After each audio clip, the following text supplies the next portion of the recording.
Namaste. Hello friends. I am Nishit Chotalia from Sri Swaminarayan Institute of Technology, Bhat Gandhinagar, representing the session for the subject Design of AC Machine SEM 7 Electrical. So, we already completed our unit 1st and 2nd, and recently we started our unit 3 as a design of synchronous machine, in which we already discussed that the basic concept about that design of synchronous machine, in which construction part for the synchronous machine. Then after we studied the types of the synchronous machines. Then after, as we all know, the basic concept about the design is output equation, and irrespective of that, specific loading of the particular machines. Okay, and then after we discuss the factors which are affecting the that parameters which are affecting the specific loading for the machine, that how it affects or how our machine should be as per the standards. Clear? Okay, same way for the specific electrical loading we also discussed, and its standard value we also mentioned that. Then after we started the pole design, in which kind of poles we can use and how it looks like. Okay, then after we also studied the short circuit ratio. So what do you mean by that short circuit ratio and how it represented, or what is the value for that short circuit ratio? So आपको याद ही है, अगर याद नहीं है तो VOC upon ISC, मतलब कि open circuit voltage is divide by short circuit current. Clear? Then after उसका ग्राफ और देन उसके जो भी पैरामीटर्स है, जो कि performance of the machine, how the short circuit ratio should be affected, we also discussed these. Clear? Okay, now we are starting our new topic as a armature design, in which what is the armature design, और armature design जो करते हैं उसके अंदर हम armature में कैसे winding use करते हैं. तो पर्टिकुलरली उसके बेसिक फंडामेंटल में हम अगर जाए तो हमें पता है कि वाइंडिंग बेसिकली 2 टाइप्स के रहते हैं, कि single layer and double layer. तो यहाँ पे सिंगल लेयर से ज़्यादा हम डबल लेयर को प्रीफर करते हैं, जो कि हम डिज़ाइन ऑफ इंडक्शन मोटर के टाइम पे भी मैंने यही पैरामीटर्स आपको एक्सप्लेन किए थे कि भाई जो भी डबल लेयर वाइंडिंग है उससे कैसे अफेक्ट करते हैं, या फिर उससे कौन से एडवांटेजेस और डिसएडवांटेजेस है जो कि डबल लेयर के. तो हम इसके ऊपर से सिंगल लेयर को भी हम जस्टिफाई कर सकते हैं और डबल लेयर को भी बता सकते हैं. सो ये टॉपिक आपके लिए ऑलमोस्ट पहले पढ़ चुके वैसा ही है, लेकिन फिर भी मैं यहाँ पे जो एक आपको सिलेबस के पॉइंट ऑफ व्यू ये टॉपिक आपको दिया है, तो आपको बिल्कुल पता ना चले या फिर रिवाइज हो भी जाए, इसलिए मैं आपको यहीं पे अभी डिस्कस कर देता हूँ.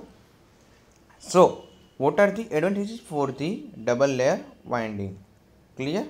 ओके, तो first of all that construction के हिसाब से अगर हम देखें तो डबल लेयर वाइंडिंग का कंस्ट्रक्शन है वो इजीली है, तो हम इजीली हम प्लेस कर सकते हैं.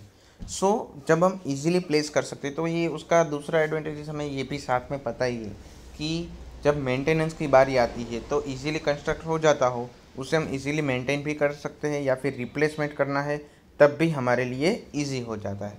तो उसके ऊपर से हम ये चीज़ हमें पता है कि भाई इजीली कंस्ट्रक्टेड बोल सकते हैं कि भाई इजीली हम प्लेस कर सकते हैं. सेम वे इजीली मेंटेनेंस या फिर रिप्लेसमेंट के टाइम पे भी ये यूज़फुल है.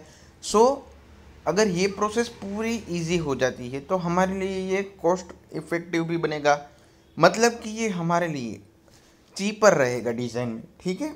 Okay, one another thing that हम जब बात कर रहे हैं कि भाई हार्मोनिक्स की हमने बात की थी, या फिर स्टेबिलिटी के हिसाब से सिंक्रोनस मशीन में देखें कि भाई इसका क्या रोल है, तो फ्रैक्शनल पिच और जो भी फ्रैक्शनल पिच वाइंडिंग की हम बात करते हैं तो यहाँ पे डबल लेयर वाइंडिंग में हम इजीली यूज़ कर सकते हैं, जो कि एक इम्पोर्टेंट पैरामीटर है या फिर चीज़ है कि हमें पता होना चाहिए कि भाई फ्रैक्शनल पिच क्या है, जो कि हम डबल ईडी में ऑलरेडी पढ़ चुके हैं.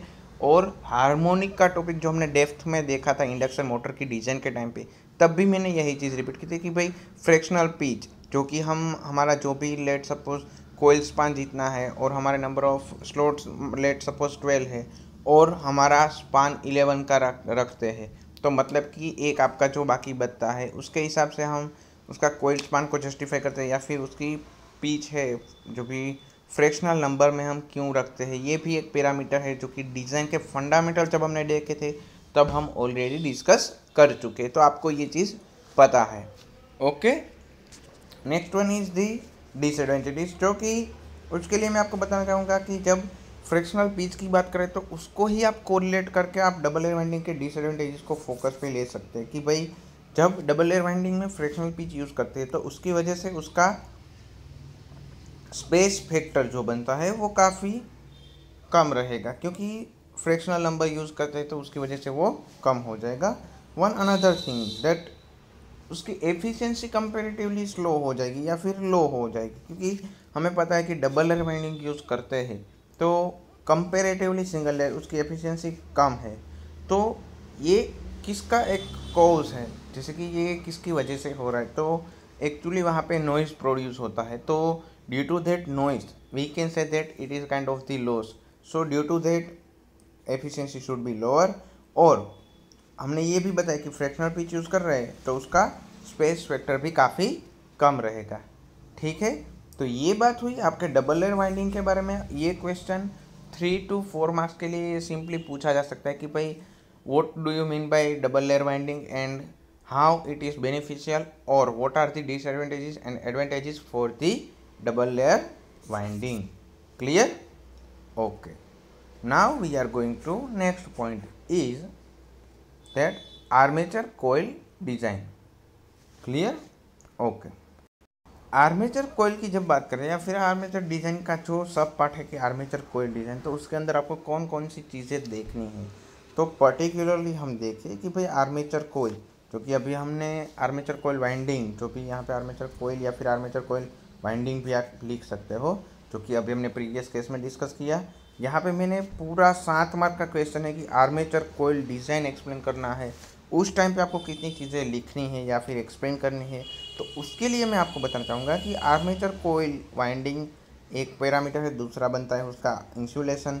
सेम वे अगर आप इंसुलेशन के अंदर भी ये टॉपिक रख सकते हो कि भाई overhang insulation, then after the slot dimension and length for the mean term LMT, जो कि हम ऑलरेडी पढ़ चुके हैं। सो यहाँ पे ऐसे बेसिक पैरामीटर्स को अगर हम डिस्कस करें तो आर्मेचर कोयल वाइंडिंग तो हमने देख लिया है। Then after next one is the insulation. So insulation basically 2 type के रहते हैं, जो कि आपके कोयल के वाइंडिंग की हम जो बात कर रहे हैं तो उसकी आर्मेचर कोयल है, उसका इंसुलेशन कंटिन्यूस टैप्ड रहेगा या फिर शीट रैप्ड। मतलब कि जब पूरा का पूरा आपका वाइंडिंग है या फिर आपकी जो कोयल बनती है उसके ऊपर आपको कैसे इंसुलेशन कर सकते हो, तो कंटिन्यूसली टैप्ड, मतलब कि पूरा का पूरा जब जब पूरा एक एक वाउंड करते हैं टर्न बाय टर्न, तो उस टाइम पे उसको आप जब टेप करते हो तो वो कंटिन्यूस टेप बन जाता है। लेकिन पूरा एक लेयर जब बन जाता है, जैसे कि एक लेवल का पूरा हम, जैसे कि ट्रांसफार्मर डिज़ाइन के टाइम पे मैंने आपको उसका वीडियो भी बताया था, तो उस हिसाब से अगर आप देखो तो पूरी एक शीट रैप करते कि पूरा एक लेयर का जो वाइंडिंग हो जाता है। Then after we plotted the insulation sheet in between the next level और प्रीवियस लेवल, मतलब कि पुराने और नए जो वाइंडिंग का एक लेयर बनता है, तो एक लेवल ख़त्म होने के बाद हम वहाँ पे शीट रख देते। देन आफ्टर फिर से हम मतलब कि बता सकते हैं कि फिर से वो वाउंड करना शुरू करते हैं, पूरा एक लेयर बन जाता है, फिर तो उसके ऊपर फिर से हम एक शीट लगाते थे, तो ये बनता है आपका शीट रैप्ड। क्लियर? ओके, अगर आप बुक में देखोगे तो आपको थियरी पॉइंट ऑफ व्यू ये चीज़ मिलेगी, लेकिन मैं आपको प्रैक्टिकली पॉइंट ऑफ व्यू ये जो भी आपका इंसुलेशन है उसे कैसे बता सकते हैं इसके बारे में मैंने आपको बताया है। Then after next one is the slot dimension, जो कि मेन डायमेंशन का टॉपिक ही है, तो उसके ऊपर से भी आप ये चीज़ बता सकते हो, लेकिन उसके जो कैलकुलेशन है तो वो हम न्यूमेरिकल पोर्शन देखेंगे, उस टाइम पे मैं आपको बता दूंगा। और बाकी बचता है आपका length for the mean term. So we are going to discuss both the topics like with या फिर स्लॉट की डायमेंशन की बात कर रहे हैं, तो हम डी और एल को तो हमने जस्टिफाई कर लिया, मतलब कि उसका diameter for the bore and length for that. Then after next portion for the dimension point of view is with, clear, W, हाँ, तो ये विथ की हम बात कर रहे हैं। तो यहाँ पे डब्ल्यू जो बताया है वो क्या है कि W T with for the T that should B minimum, with for that thickness minimum should be 5/psi into S by P into length of ion path into 1.8। यहाँ पे साई क्या है, जो कि यहाँ पे एक्सप्लेन में आपको ये चीज़ बता दी है कि भाई यहाँ पे मैंने नोमेनक्लेचर में भी बताया है कि भाई ratio for the pole arc to pole pitch, clear, okay, where S जो कि नंबर ऑफ स्लॉट्स रिप्रेजेंट करता है, phi is equal to flux, psi is equal to ratio for the pole arc to pole pitch, and P represent the number of poles, and L I length for the iron path, okay. और यहाँ पे W S maximum का जो equation है तो वो बनता है Y S minus W T minimum, जो कि with for the slot maximum, यहाँ पे मैक्सिमम आपको नहीं भूलना है। तो ये जो है width for the slot maximum should be Y S minus W T minimum, clear, okay.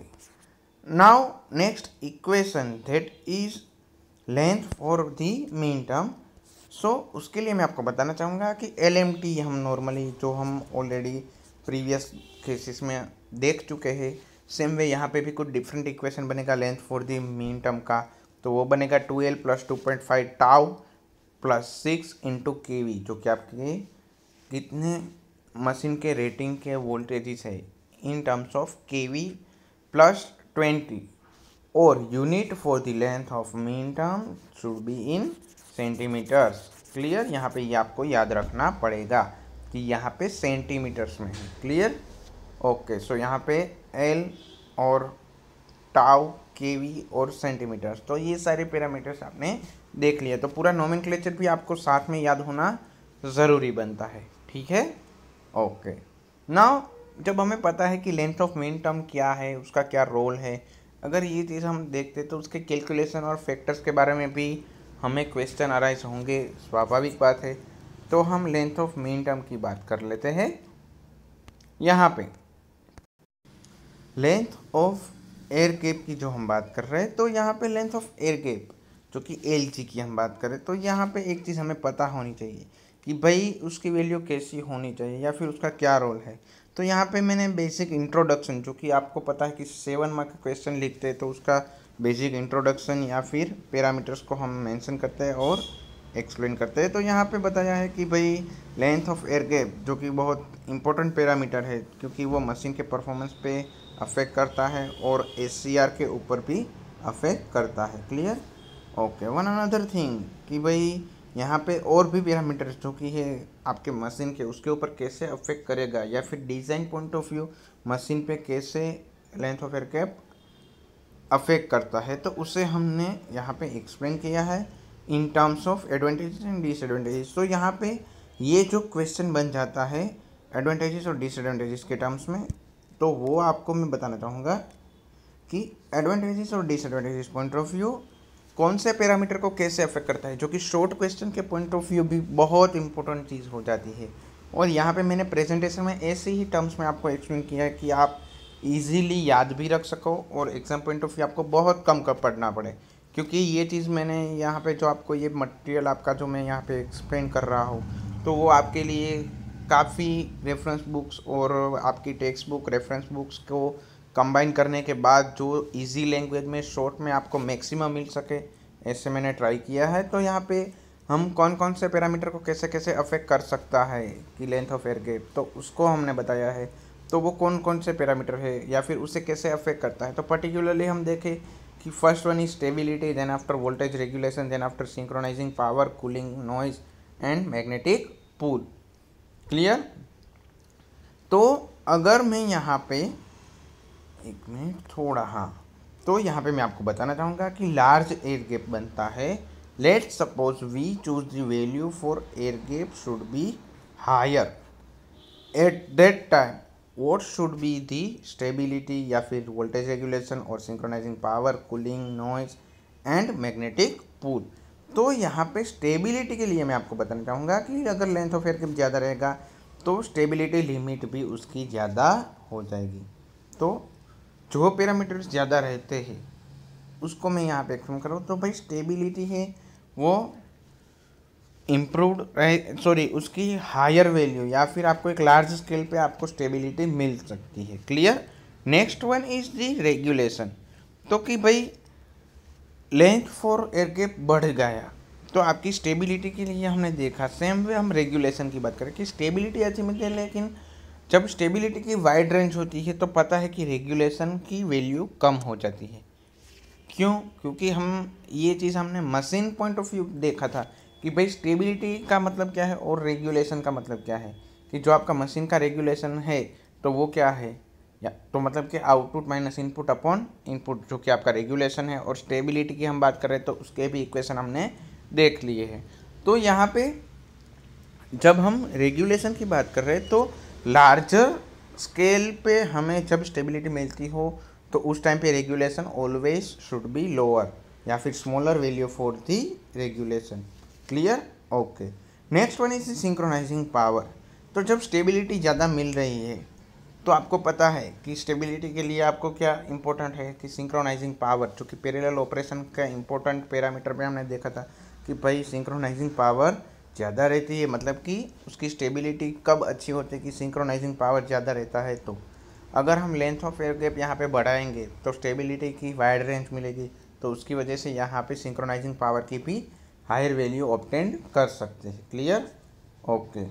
Same way length of air gap ज़्यादा रहेगा तो यहाँ पे कूलिंग का इश्यू नहीं रहेगा, बिकॉज हमें ये भी पता है कि हम जब प्रीवियस केसेस में हमने ये ऑलरेडी वैसे तो हम देख भी चुके हैं कि भाई आपकी लेंथ ऑफ एयर गैप बढ़ेगी तो यहाँ पे कूलिंग आपको कम प्रोवाइड करना पड़ेगा, क्योंकि एयर गैप का जो मतलब है वही है कि भाई स्पेस ज़्यादा रहती है। तो यहाँ पे एयर गैप आपका ज़्यादा है तो कम कूलिंग रहेगा। सो लोअर दी कूलिंग लोअर दी नॉइस। सेम वे हम ये भी बता सकते हैं, तो नेक्स्ट पैरामीटर भी उसके अंदर ही इंक्लूड कर सकते हैं कि कूलिंग एंड नॉइस दोनों को लो रख सकते हैं या फिर कम ज़रूरत पड़ती है। ठीक है। Next one is the magnetic pull, जो कि smaller value for the unbalanced magnetic pull. So यहाँ पे ये भी पता है कि भाई ऑलरेडी जब स्टेबल रहता है तो मैग्नेटिक पूल की वैल्यू या फिर उसकी रिक्वायरमेंट कम हो जाती है, क्योंकि स्टेबिलिटी को हमने काफ़ी डेप्थ में ऑलरेडी देखा है। तो यहाँ पे स्टेबिलिटी लिमिट आपकी अच्छी है तो मैग्नेटिक पूल आपका कम ही रहेगा, ऑब्वियस थिंग है। क्लियर। तो यहाँ पे ये भी पैरामीटर हम बता सकते हैं। तो ये सारे जो कि higher length of air gap के एडवांटेजेस है। Clear. Okay. Now we are going to discuss the disadvantages irrespective of the higher length of air gap. Clear. Okay.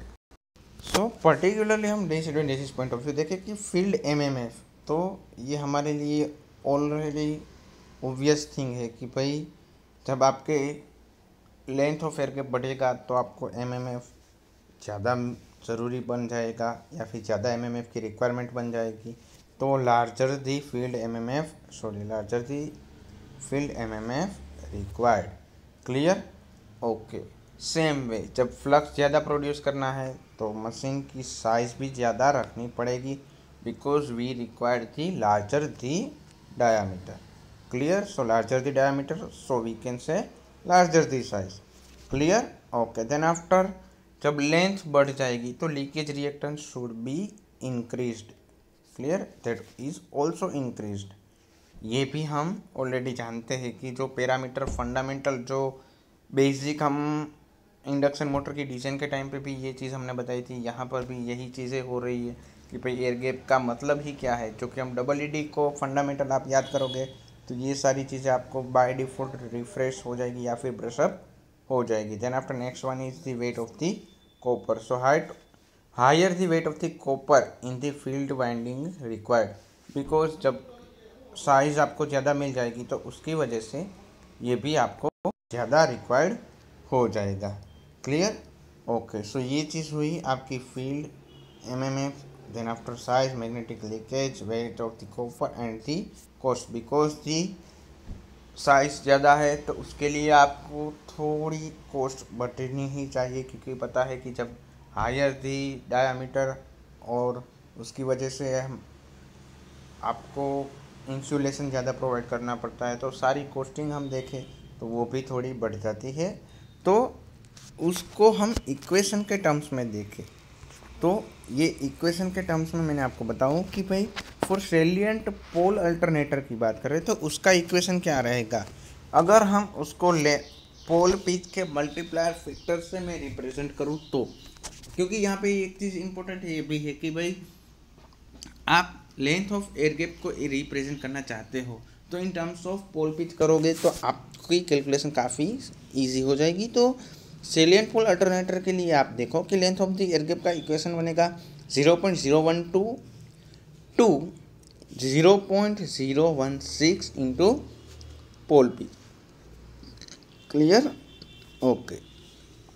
For the turbo alternator that value should be 0.02 to 0.026 into pole pitch. Clear? Okay. So हम induction motor और synchronous motor के point of view जब हम बात करें अगर design में, क्योंकि ये ऑलमोस्ट आपको तो ऐसे लगेगा कि भाई सर आप लेंथ ऑफ एयर गैप की बात कर रहे हो तो हमें पता है, लेकिन सिंक्रोनस मशीन और इंडक्शन मशीन दोनों की हम बात कर रहे हैं तो कंपेरेटिवली सिंक्रोनस मशीन्स जो भी है उसके लिए आपको length of the air gap की वैल्यू ज़्यादा रहती है as compared to the induction motor. Why? Because ये सारे पैरामीटर्स को हमने देखा है तो उसके वजह से यहाँ सिंक्रोनाइजिंग या फिर सिंक्रोनाइजिंग टॉर्क या फिर आपको मैग्नेटिक पुल, ये जो पैरामीटर्स है वो वहाँ पे थोड़े कम अफेक्ट करते हैं। यहाँ पे स्टेबिलिटी और ये सारे पैरामीटर्स ज़्यादा अफेक्ट करते हैं, क्योंकि सिंक्रोनाइजिंग मशीन के लिए या फिर हम बात कर रहे हैं कि भाई सिंक्रोनस मशीन्स आपके जो भी है तो उसके लिए stability is a very major topic. So यहाँ पे ये पैरामीटर आपके लिए काफ़ी इंपॉर्टेंट बन जाता है। ओके। सो ये बात हुई आपकी वैल्यू के इर्रिस्पेक्टिव कि भाई उसकी वैल्यू ज़्यादा होनी चाहिए या कम होनी चाहिए। क्लियर? नाउ ये जो बातें हुई कि भाई लेंथ ऑफ एयर गैप इसे कहते हैं या फिर उसकी वैल्यू ज़्यादा होनी चाहिए कम होनी चाहिए या उसका जो भी स्मॉल टॉपिक हमने एक्सप्लेन किया।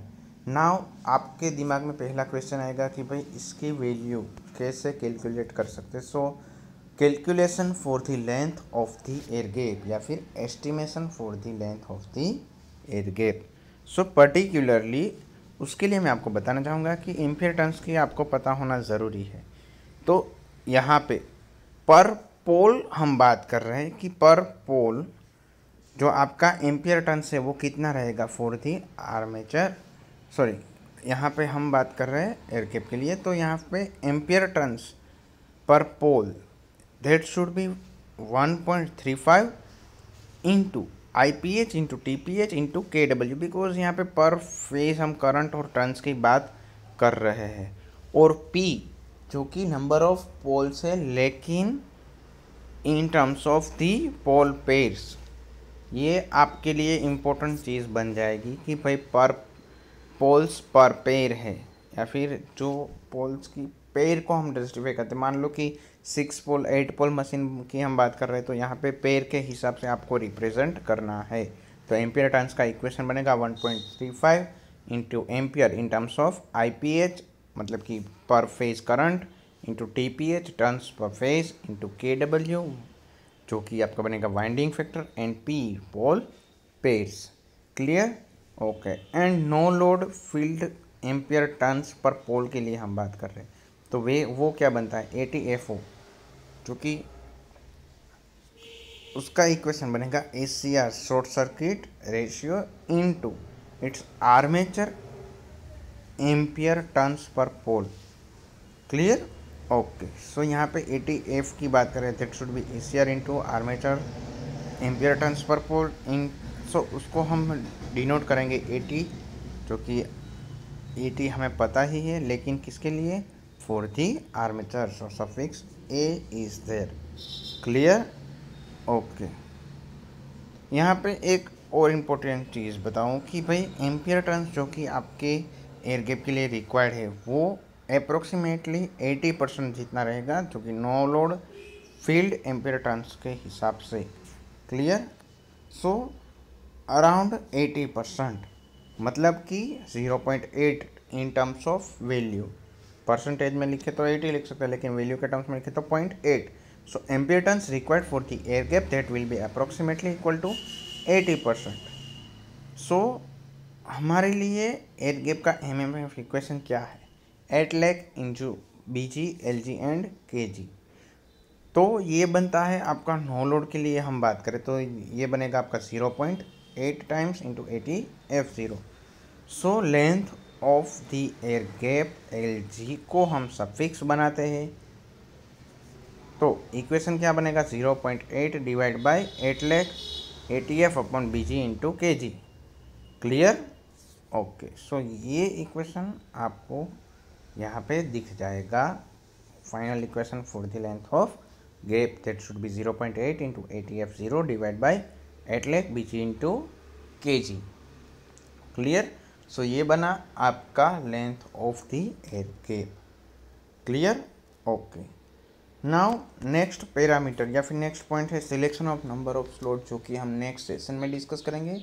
लेकिन उसके पहले आज हमने जो डिस्कस किया है वो सारे टॉपिक में से वर्कशीट क्वेश्चन या फिर आपके जो असाइनमेंट क्वेश्चन है, तो उसके लिए मैं आपको बताना चाहूँगा कि भाई ये शॉर्ट क्वेश्चन है 3 to 4 मार्क्स, जो कि आपका वर्कशीट क्वेश्चन बनेगा कि advantages and disadvantages for the double layer winding. Then after another short question for the worksheet is armature coil design के पैरामीटर्स। क्लियर? एंड ये दोनों इक्वेशन आपको सिर्फ याद रखने हैं, तो उसको कोई लिखने की ज़रूरत नहीं है। लेकिन length of the air gap which is properly 4 to 7 mark question, लेकिन हम इसे अभी वर्कशीट में रखेंगे, जो कि एडवांटेजेस और डिसएडवांटेजेस के कौन कौन से टर्म के हिसाब से उससे आपको सिर्फ लिखना है। क्लियर? ओके, सो ये भी आपको वर्कशीट क्वेश्चन ही बनेगा। एंड एस्टिमेशन और calculation for the length of air gap, जो कि 7 मार्क का क्वेश्चन है, तो आपको उसे असाइनमेंट में लिखना होगा। क्लियर? ओके, सो आज का सेशन हम यहीं पे कंप्लीट करते हैं। Hope so you guys have no queries. If you have then you can ask me. Till then have a nice day. Good bye, thank you. जय हिंद, जय भारत, जय स्वामी।